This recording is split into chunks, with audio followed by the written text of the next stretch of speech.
Ouaga FM, la matinale info.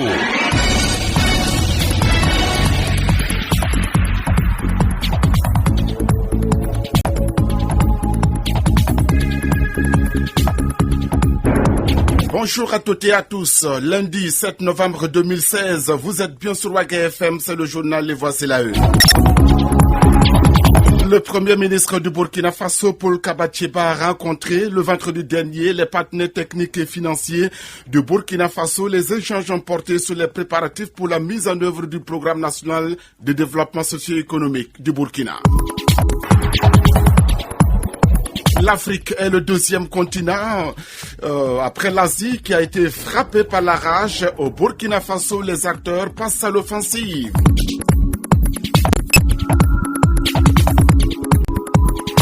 Également au menu, le sport, ce sera du cyclisme avec la fin de la 29e édition du Tour cycliste international du Faso, remporté par le Burkinabé Harouna Ilboudo. Une fois de plus, bonjour et bienvenue.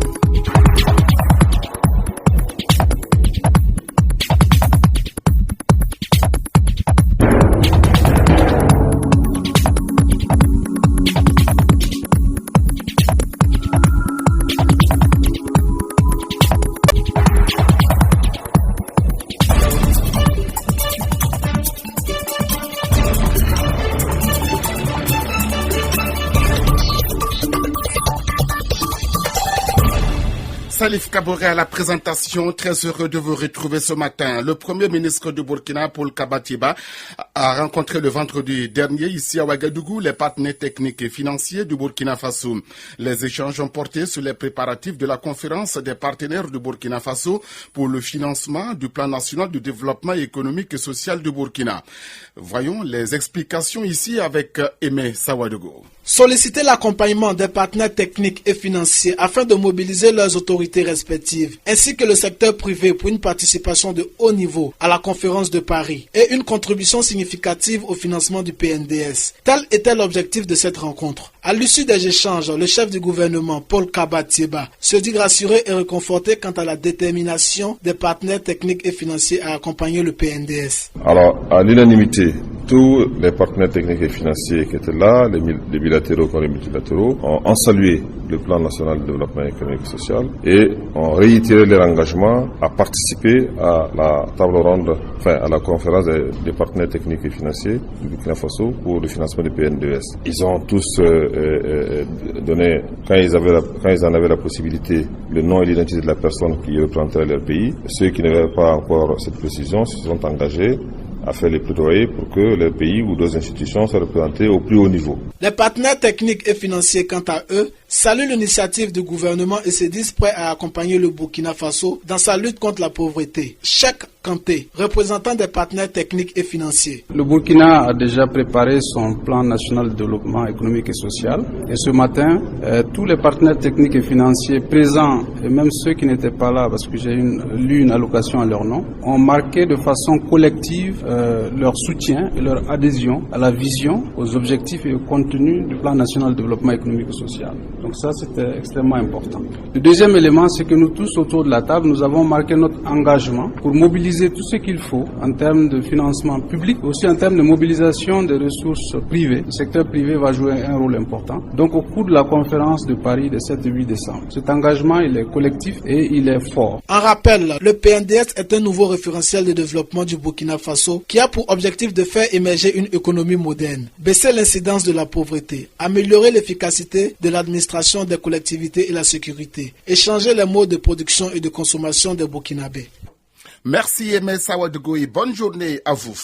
Le panel mensuel du réseau d'initiative de journalistes du mois de novembre était donc ensemble au Centre national de presse Norbert Zongo. C'était le vendredi dernier où ils ont tenu une conférence. Cette conférence sous le thème l'élection consulaire de la Chambre de commerce et d'industrie du Burkina Faso. Quelle solution pour concilier les positions des acteurs opposés?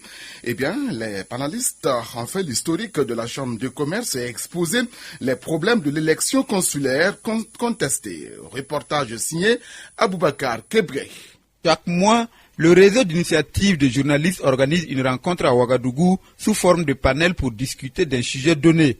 Le thème de la rencontre de ce vendredi 4 novembre 2016 a porté sur la passionnante question de l'élection consulaire à la Chambre de commerce et d'industrie du Burkina, prévue pour le 13 novembre prochain, et s'intitule « Élection consulaire de la Chambre de commerce et d'industrie du Burkina, quelle solution pour concilier les positions des acteurs opposés ?»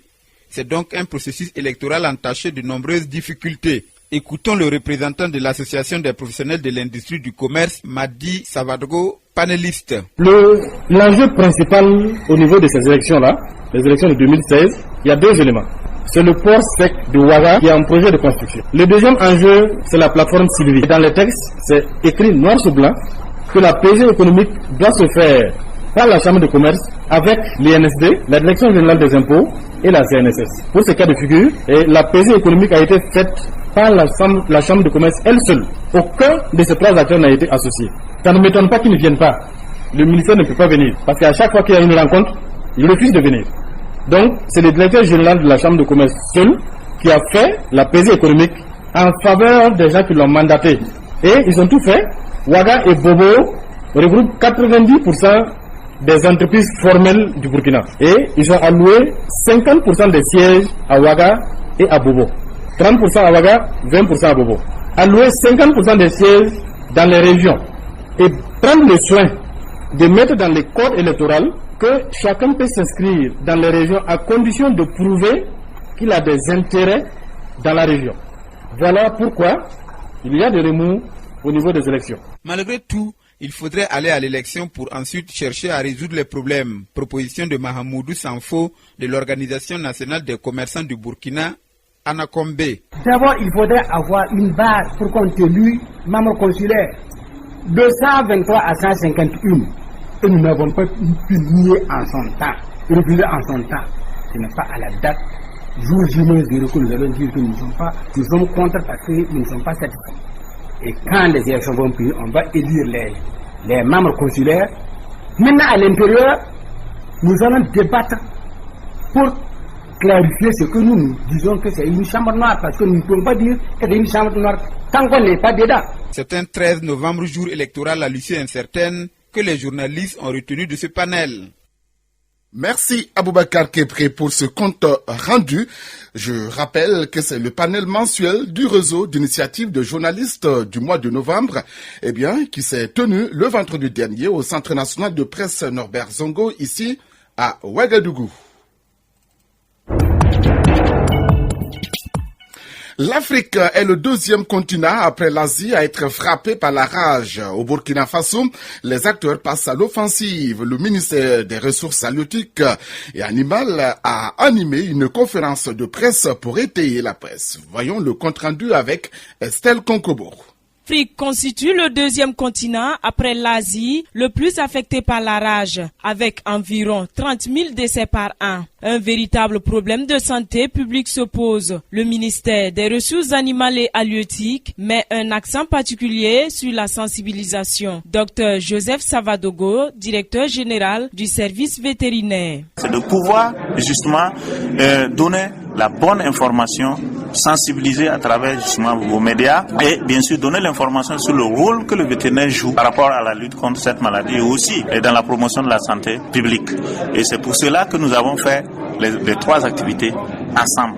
Faire apparaître le rôle du vétérinaire dans la lutte contre les maladies émergentes et émergentantes, dont la rage, et aussi mettre l'accent sur la lutte contre cette maladie-là, il y a quand même des solutions. Le vaccin est là, la vaccination des animaux permet de lutter contre cette maladie. Il y a aussi des vaccins préventifs au niveau humain. Il n'y a pas de raison que jusqu'à présent. Donc nous pensons que c'est parce que l'information ne passe pas. Parce que les gens n'ont pas la bonne information, certainement, ils sont moins sensibilisés. La rage, considérée comme l'une des zoonoses les plus importantes du monde, tue chaque année près de 70 000 personnes dans le monde entier. Alors, comment venir à bout de cette zoonose? Le directeur général du service vétérinaire rassure qu'une synergie d'action sera prise avec la collaboration de l'ordre des vétérinaires en vue d'éradiquer la maladie au Burkina Faso. Dr Joseph Savadogo. En organisant donc conjointement cette journée avec l'ordre des vétérinaires du Burkina Faso, nous entendons donner un cachet particulier pour répondre à l'un des thèmes ci-dessus, libellé Un monde,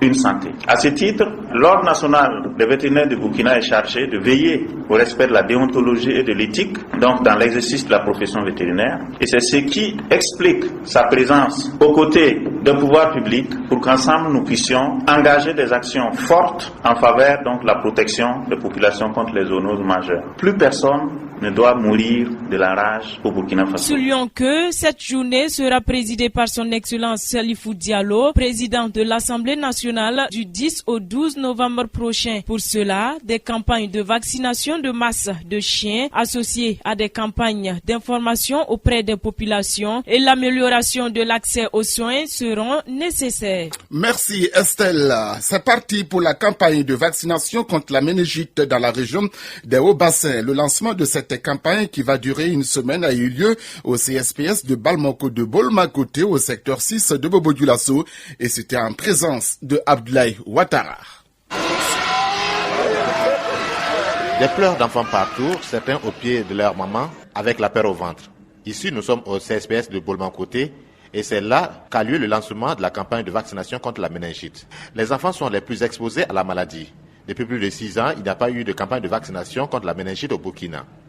C'est pour protéger les enfants nés après cette date que cette campagne est lancée, explique Dr Clément Méda, directeur régional de la santé des Hauts-Bassins. Il s'agit de la campagne appelée communément MENAFIVAC, qui est une campagne de protection des enfants contre la méningite de type A. Alors, cette campagne se justifie par le fait qu'en 2010, il y avait déjà eu une campagne nationale. Et cela fait déjà 6 ans qu'il n'y avait pas eu de vaccination. Et donc, ça fait que tous les enfants nés après 2010 ne sont pas couverts par cette vaccination, alors que ce sont les cibles les plus exposées. En 2017, le vaccin contre la méningite de type A sera introduit dans le pair de routine. Toute chose qui permettra de protéger de nombreux citoyens. L'objectif aussi visé serait qu'on puisse prémunir ces enfants, de sorte que nous préparons l'introduction de ce vaccin en 2017 dans le PEV de routine. Et donc ce qui fait que les quantités disponibles pour la présente campagne qui va se dérouler du 4 au 10 novembre n'est prévue que pour les 1 à 6 ans. Le haut-commissaire de la province du Houé, Jérémy Koukaoué Drago, représentant le gouverneur de la région des Hauts-Bassins, a invité les parents à sortir avec les enfants afin de les faire vacciner. Non, c'est demander aux parents de sortir les enfants. Des pleurs d'enfants partout, certains au pied de leur maman avec la peur au ventre. Ici, nous sommes au CSPS de Bolmakoté et c'est là qu'a lieu le lancement de la campagne de vaccination contre la méningite. Les enfants sont les plus exposés à la maladie. Depuis plus de 6 ans, il n'y a pas eu de campagne de vaccination contre la méningite au Burkina. C'est pour protéger les enfants nés après cette date que cette campagne est lancée, explique Dr Clément Méda, directeur régional de la santé des Hauts-Bassins. Il s'agit de la campagne appelée communément MENAFIVAC, qui est une campagne de protection des enfants contre la méningite de type A. Alors, cette campagne se justifie par le fait qu'en 2010, il y avait déjà eu une campagne nationale. Et cela fait déjà 6 ans qu'il n'y avait pas eu de vaccination. Et donc, ça fait que tous les enfants nés après 2010 ne sont pas couverts par cette vaccination, alors que ce sont les cibles les plus exposées. En 2017, le vaccin contre la méningite de type A sera introduit dans le pair de routine. Toute chose qui permettra de protéger de nombreux citoyens. L'objectif aussi visé serait qu'on puisse prémunir ces enfants, de sorte que nous préparons l'introduction de ce vaccin en 2017 dans le PEV de routine. Et donc ce qui fait que les quantités disponibles pour la présente campagne qui va se dérouler du 4 au 10 novembre n'est prévue que pour les 1 à 6 ans. Le haut-commissaire de la province du Houé, Jérémy Koukaoué Drago, représentant le gouverneur de la région des Hauts-Bassins, a invité les parents à sortir avec les enfants afin de les faire vacciner. Non, c'est demander aux parents de sortir les enfants pour que les enfants puissent bénéficier de cette vaccination pour se prémunir et lutter efficacement contre la maladie. Parce que de par le passé, c'est une maladie qui a endeuillé beaucoup de familles et on ne souhaiterait plus qu'une famille soit endeuillée, étant donné qu'il y a un remède qui est là pour appuyer les parents dans ce sens-là. Madame Gondé, venue vacciner son enfant de 6 ans, se réjouit. Ça nous permet et pour que les enfants aient la bonne santé. Cette vaccination est gratuite et elle se poursuit jusqu'au 10 novembre. Merci à vous, Abdoulaye Ouattara, pour ce compte-rendu. Restez avec nous juste après la réclame. Et le commissariat de police de Dafra, Bobo Dioulasso, a mis aux arrêts cette malfrats. Ils étaient spécialisés dans le vol des engins à 2 roues et opéraient depuis 2014. Explication avec Abdoulaye Ouattara. Commerçants, chauffeurs, mécaniciens, voilà de quoi est composé le groupe de malfaiteurs mis aux arrêts par le commissariat de police de Dafra à Bobo Dioulasso. Selon le commissaire Aimé Salvador Bougma, c'est grâce à la dénonciation que l'enquête est déclenchée. Le 21 octobre 2016, nous avions été saisis par une personne digne de foi, nous informant de ce qu'un groupe d'individus menait des activités suspectes et avait en leur possession des engins à 2 roues et de matériel d'origine douteuse. L'information est vérifiée et confirmée par les éléments de la brigade de recherche du commissariat de police de l'arrondissement de Dafra. Instruction leur a été donnée donc de mener les investigations nécessaires et le cas échéant de conduire les éventuels suspects au commissariat de police pour les besoins de l'enquête. Le commissaire Aimé Salvador Bougma a expliqué que ces malfaiteurs avaient leur mode opératoire. Ils usent de fausses clés pour s'emparer des engins à 2 roues. Une fois que les engins sont à leur possession, ils les revendent à un receleur moyennant la somme de 75 000 à 150 000 francs CFA. Le groupe opérait à Ouagadougou, à Bobo Dioulasso, au Rodara et dans un pays voisin.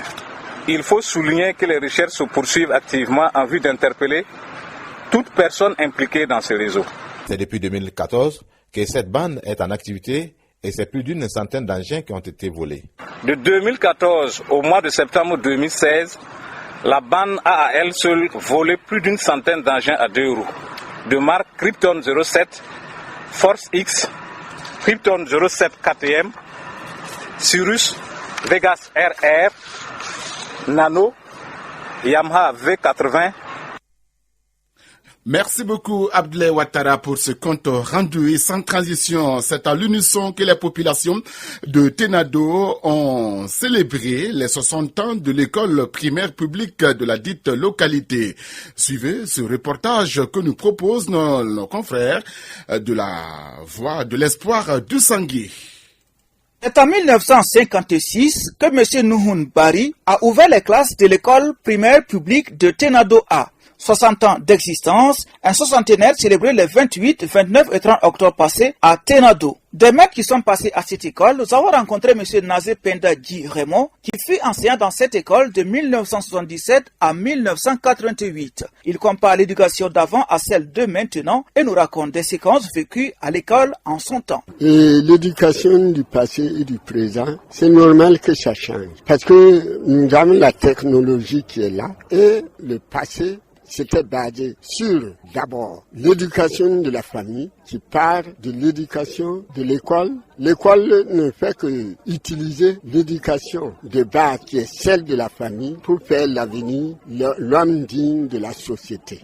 J'étais très sévère. Excusez-moi, parce que quand un élève se trompait, je le frappais et je lui disais tout simplement, je te tape sur le corps, mais tape maintenant dans ton cœur. Voir pourquoi je t'ai frappé. Après, je sentais que se reconnaissaient à leur conscience et ils travaillaient. Être sévère vers un élève, c'est pour que cet enfant soit mieux que le maître demain. Monsieur Nazé a un message qu'il passe aux élèves actuels de l'école. C'est de prendre conscience et d'aller vers les premiers, leurs grands frères qui ont réussi, pour recevoir les conseils utiles et très nécessaires pour avancer et travailler en aidant les maîtres. Aujourd'hui, l'éducation, c'est ça. Outre les anciens maîtres de l'école, nous avons rencontré l'actuel ministre de l'Environnement qui a fréquenté cette école à partir de 1972. Voici ses souvenirs et impressions. Je pense que s'il y a un souvenir que je dois partager après 8 ans, de 72 à 79 passés à l'école primaire en parcourant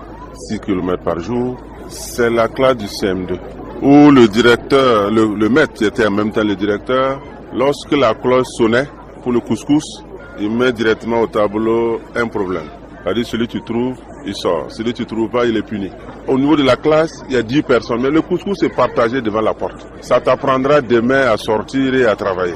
Et au début, on pensait il était très méchant, mais à la longue, chacun a appris à faire mieux le calcul. Et je pense que c'est ce qui nous a amené à réussir pour aller au niveau de l'ISD. Maintenant, pour moi, aujourd'hui, c'est un grand jour de revenir ici à l'école primaire, de savoir qu'il y a l'école a fourni des cadres et qu'ensemble, nous formons une solidarité de corps pour surtout accompagner l'école. Vous savez, chacun est fier de dire, voilà mon école où j'ai fréquenté du CP1 au CM2. Pour moi, aujourd'hui, être parrain n'est pas le fait d'être parrain, mais de comment mobiliser l'ensemble des cadres autour du développement de l'école, accompagner nos petits frères, nos fils qui sont à l'école ici, pour que l'école soit dans des conditions mieux que ça. Donc pour moi, c'est un grand jour de revenir sur mes pas et de communier avec mes anciens maîtres, surtout celui du CP1 que j'ai revu depuis son dos, depuis 44 ans. Je pense que ça fait de l'émotion. Les élèves occupant actuellement l'école primaire publique de Tinado ne se sont pas fait prier pour être à l'école. Nous avons recueilli pour vous un message de Basier Jonathan en classe de CM2. Je veux travailler pour être utile, pour être président. Je veux respecter mes parents. Je veux grandir pour connaître quelque chose. Je dis à tous mes amis de respecter les maîtres et de respecter les autres et respecter ce que le maître dit. Des activités de sensibilisation sur la santé, une remise d'attestation et de félicitations, une plantation d'arbres et une soirée culturelle étaient au menu de cette fête. 7h21 ici à Radio Waga FM.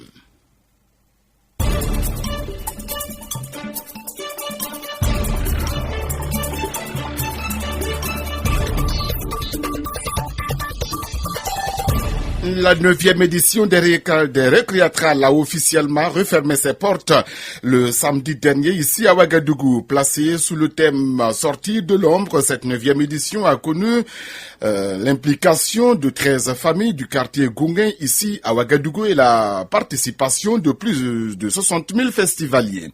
Le point de cette 9e édition avec Aimé Sawadougou. Le quartier Gounguin a vibré au rythme des Récréatrales 2016. Pendant une semaine, spectacles, représentations, plateaux artistiques et rues marchandes sont les activités qui ont animé la vie des habitants de ce quartier de Ouagadougou. Le promoteur des Récréatrales, Étienne Minungu, se réjouit du bon déroulement de ce festival. Un bilan satisfaisant parce que nous avons accueilli 15 spectacles pour à peu près 80 représentations, 350 artistes d'une vingtaine de nationalités. Nous avons eu un public de plus en plus important qui est venu à la fois aux 30 concerts et à la fois aux représentations théâtrales, plus de 60 000 festivaliers. Bref, on peut être vraiment satisfait. Mais la deuxième satisfaction, c'est la participation de l'ensemble de la population de Gounguin, les familles qui nous ont accueillis et qui font à boire et à manger pour les populations. Donc il y a des retombées économiques importantes qui permettent aux familles, évidemment, de pouvoir profiter de cette effervescence-là du festival pour aussi démontrer qu'en fin de compte, art, culture, territoire, économie et poésie, ça se marie bien ensemble. Et que finalement, c'est dans cette direction-là qu'il faut encourager les initiatives culturelles pour qu'ils s'ancrent d'abord sur les territoires, qu'ils travaillent avec les communautés sociales. C'est de cette manière-là que nous allons inventer un vivre ensemble à la fois poétique, esthétique, culturel, économique ensemble. Le parrain de cette 9e édition, Gaston Kaboré, nous livre ses sentiments lors de cette cérémonie de clôture. D'abord, la fête a été merveilleuse. Je pense qu'il y a plein de pensées, d'idées, de créations qui ont nourri toutes les personnes qui sont venues ici. Et moi, je trouve que c'est extraordinaire l'énergie qui se dégage ici. Évidemment, aujourd'hui, c'est la fin. Il y a un mélange à la fois de tristesse et de joie. Joie d'avoir traversé ce chemin avec tant de productivité et de valeur, voilà, de la part des artistes, mais aussi de la part de toute cette ferveur populaire. Les gens sont venus parce qu'ils pensent que quelque chose se passe. Et s'ils pensent que ça se passe, c'est que réellement il y a des semences dans leur tête qui vont continuer de germer au-delà des Récréatrales. C'est dans une très bonne ambiance que les portes des Récréatrales 2016, sorties de l'ombre, se sont refermées. Rendez-vous est donc pris pour la 10e édition en 2018.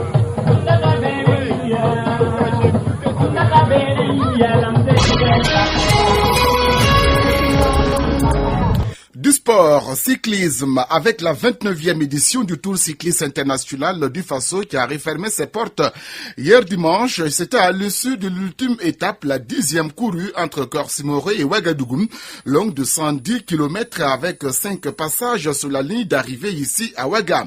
Et c'est le Burkina Faso qui sort vainqueur de cette édition avec le maillot jaune porté et gardé par Arona Ilboudo. Le point final avec Franck Aristide Jeffa. Si à l'arrivée de cette 10e et dernière étape, c'est un Algérien, Azzedine Lagab, qui arrive en tête de course avec un temps de 2h32 minutes et 4 secondes avec une vitesse moyenne de 43,678 km par heure, suivi de l'Ivoirien Karamoko Bamba et de l'Hollandais Florian Smith. Au classement général, c'est le Burkina Faso qui est le vainqueur de ce tour avec Aruna Ilboudo. Une victoire que les étalons s'avouent dans la joie. Mathias Sorgo, coureur burkinabé. Nous sommes très contents d'avoir remporté cette 29e édition parce que c'était l'un de nos objectifs clés de ce tour. C'était réellement le maillot jaune. Même si on n'a pas eu beaucoup de victoires d'étape, c'est pas très important. L'important était le maillot jaune et c'est ce qu'on a fait. Et c'est le travail d'équipe qui a payé. L'année passée, les Marocains sont repartis avec le maillot jaune et réellement cette année, c'était un objectif clé pour nous. Cette victoire fait également la joie des encadreurs de l'équipe du Burkina Faso, à l'image du directeur sportif Karim Yamiogo. Aujourd'hui, un homme très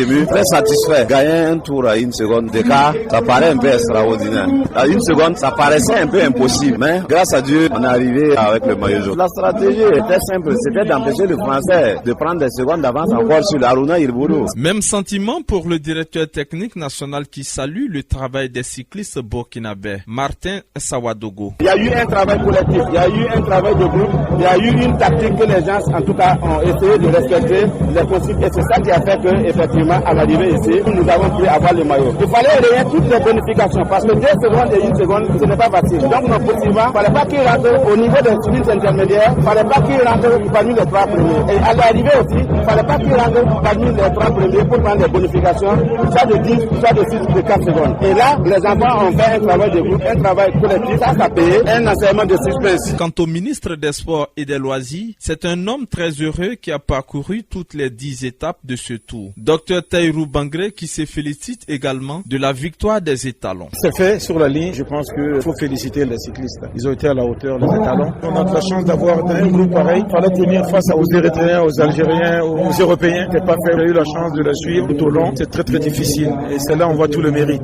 de nos garçons. On les félicite. Soulignons que le Burkina Faso, grand vainqueur de ce tour 2016, avec son maillot jaune suivi de l'Érythrée, la meilleure équipe avec Salomon Zemenfes. Merci beaucoup Franck Aristide Jeffa et bon repos.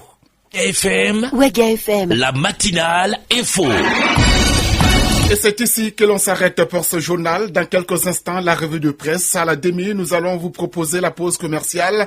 À 45, ce sera Commentons l'actualité. L'info sera de retour à 8h, temps universel. À tout à l'heure.